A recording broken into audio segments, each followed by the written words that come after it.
everyone. Okay, so for some time now, I've been meaning to talk about the adolescent child and the parent because the narratives have changed. The way things were in the days of old is different from the way things are now. There was a time where there was no internet. Children only hear what the parents have taught them or told them. But that's not the case of now. And many parents tend to forget this and they neglect their children, especially the part where parents will not communicate right.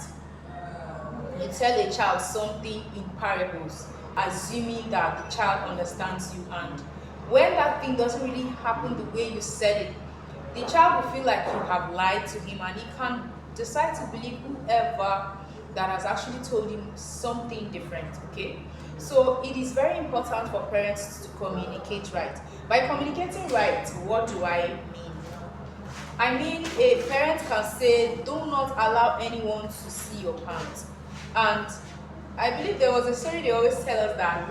So the child now decided that before she would climb a mango tree, she had to go to the nearest bush, remove her panties, hide it so that nobody would see it. But the parents did not mean this particular context that the child understood. What the parents meant was different from what the child understood. So as parents, don't assume and say things. Communicate right.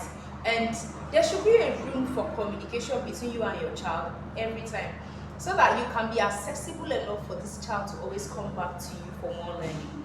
But if you make yourself unavailable, and then when you have the little time to talk, you now talk in parables, you will keep them floating.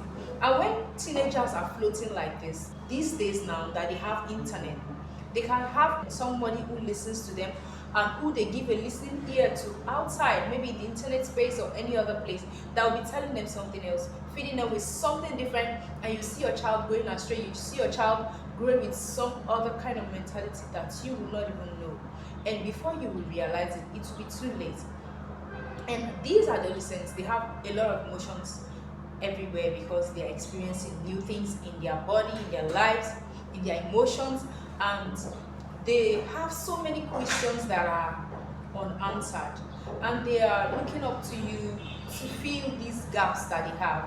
But instead of communicating right, instead of making them your friends, most times you torment them. Parents have become torment. Instead of correcting the child right and showing them the way, you keep flogging the child without telling the child what he should really do. You keep shouting and some of them run out of home and all that. So as parents, let us change the narratives. Let us try to communicate better, draw them closer to us so that they will have this relationship where they can actually communicate and talk to you about things that are personal, and be able to also get some correct information from you.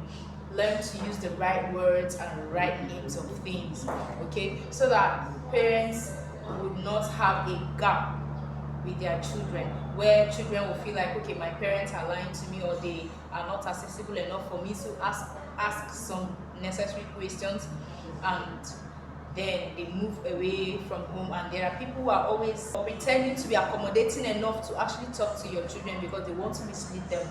And when this happens, you have actually lost your child, and the future of this child is actually in danger, is at stake. So as a parent, what am I saying? You have adolescents around you, you have teenagers, you have children who are actually growing from stage to stage. Always make sure that you have a relationship, you have a good communication, and you're always communicating right. Don't use parables because they have already seen some of these things on the internet. So when you're using parables, it's as if you feel like they don't know, but they already know some things.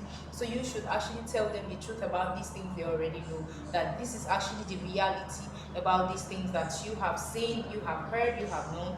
And I'm not here to lie to you, but I'm just here to guide you, correct you, and make sure that you take the right path. Because as a parent, I want you, I have your best interest at heart more than any other person that you might come across or you might interact with.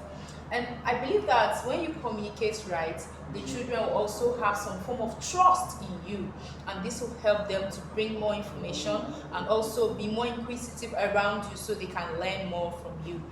All right, so this is a topic I've always wanted to talk about, the adolescent child and parenting when it comes to this area. It's difficult. Sometimes will I have to talk to my child about things like this?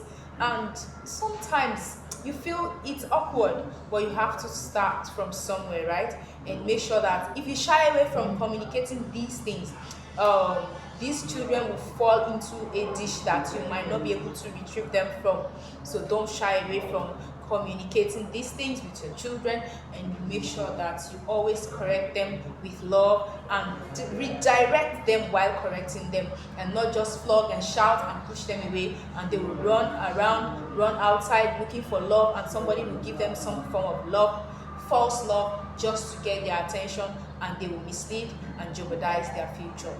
Thank you very much. I am Jasmine, always.